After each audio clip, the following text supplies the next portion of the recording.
जब तक टाइगर मरा नहीं तब तक टाइगर हारा नहीं. Well, that's the kind of excitement you get when you are going to watch a tiger movie. Leke Prabhu ka naam. Welcome to all of you to a new episode of An Ordinary Review with PJ. आज के episode में we'll review the 5th installment in the YRF Spyverse Tiger 3, and it's the 3rd in the series of tiger movies. What started as Ek Tha Tiger has moved on to Tiger 3 now. Tiger, I would say, is one of the better characters from the YRF Spyverse. Perhaps because this is the 3rd film, there's a lot of character development that has happened thanks to Kabir Khan and Abbas Ali Zafar, who made Ek Tha Tiger and Tiger Zinda Hai. The characters of Tiger and Zua are far more mature. And this movie has a better storyline compared to the other two movies in the Spyverse, whether it was Pathan or War. So, going into a Salman Khan movie, you expect obviously a lot of good action, slow-mos, the impact of the star power that both he and Katrina Kaif bring to the screen, some foot-tapping numbers, and so all those ingredients are there in this movie. This movie also has a cameo from the Pathan character of Shah Rukh Khan, which was highly anticipated. But I was a tad disappointed in that cameo because I felt Salman's cameo in Pathan was far better than what Shah Rukh's cameo was in this movie. A lot of action, some humor in it, but I was a tad disappointed with that cameo. Overall, this movie has a good storyline and some nice spy elements that you come across in such storylines. There is obviously RAW and ISI. There is suspicion about double agents.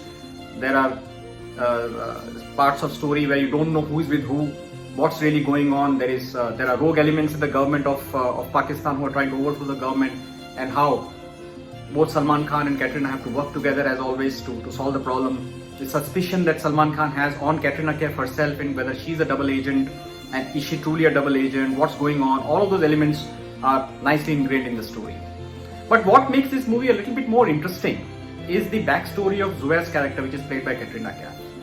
I think that was interesting in this movie, where how did she become an ISI spy, and she was being mentored by Emraan Hashmi, who plays the antagonist in this movie. So how did she become a spy? What was the reason that she fell apart from Emraan Hashmi? What are Emraan Hashmi's motives? Why is he against India? What is he trying to do in the nation of Pakistan? All of that, adds up to the story and a lot of action that follows. Performance-wise, I think in this movie, Katrina Kaif, for me at least, overshadowed Salman Khan. Both in terms of the action that she did, she's absolutely top-notch. Perhaps even comparable to Scarlett Johansson's action that you have seen in Marvel movies. So she's really done top-notch action in this movie. And also her storyline, her character arc is far better than Salman Khan's in this movie. So I think you'll truly enjoy that.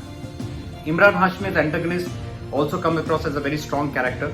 He's a very good actor, and I think the role that he plays of a rogue ISI agent who is creating trouble for both India and Pakistan, I think he's done a fabulous job. Overall, Tiger 3 is an enjoyable movie. Perhaps not as good as the first two installments, but all the same, still enjoyable. Typical Salman Khan movie, as I said, with action and foot-tapping numbers and a good story. What is good in Spyverse or any of the cinematic verse that is there is that it creates an ideal world where where things that you don't anticipate to happen in the real world, in the fictional world, you can try and make that happen, at least create that feel-good factor. So in this movie, and typically YRF is trying to see if India and Pakistan at least can get together and solve world problems. So here you have the ISI and the RAW working together again to solve the problem that Pakistan is facing, a grave danger that they're facing and the government is facing. So this is the beauty of an alternate universe that you end up creating. Now YRF Spyverse is also getting bigger and bigger, and I'm sure very soon the storylines will come together for an Avengers Assemble kind of scenario to happen. Eagerly anticipating for that scenario to unfold. In this movie, like Marvel Cinematic Universe, there is a post-credit scene. Many people have not realized about that scene and they actually walk out of the theater before the scene. Don't miss it. It is extremely engaging, that scene. It is actually a peek into the next movie coming out of YRF Spyverse. I would recommend stay tight after the last song gets over. Sit down and just wait for the post-credit scene. You will enjoy it. So I enjoyed Tiger 3. I went with the anticipation to get enjoyment there. I think I got it. As I said, perhaps not as much as what I have enjoyed the previous Tiger movies, but all the same, still a good movie to see. So go ahead, check out Tiger 3 in a theatre near you. Thank you for watching An Ordinary Review with PJ. Thank you for subscribing to my channel, but like always, I would request you to make my channel more popular, give feedback on the channel, and also get me more subscribers. I look forward to bring more interesting reviews for all of you. In case you are not able to check my reviews on YouTube, you can always listen in on Spotify or Apple Podcast and give a 5-star rating so more people can discover the podcast. Send in your recommendations.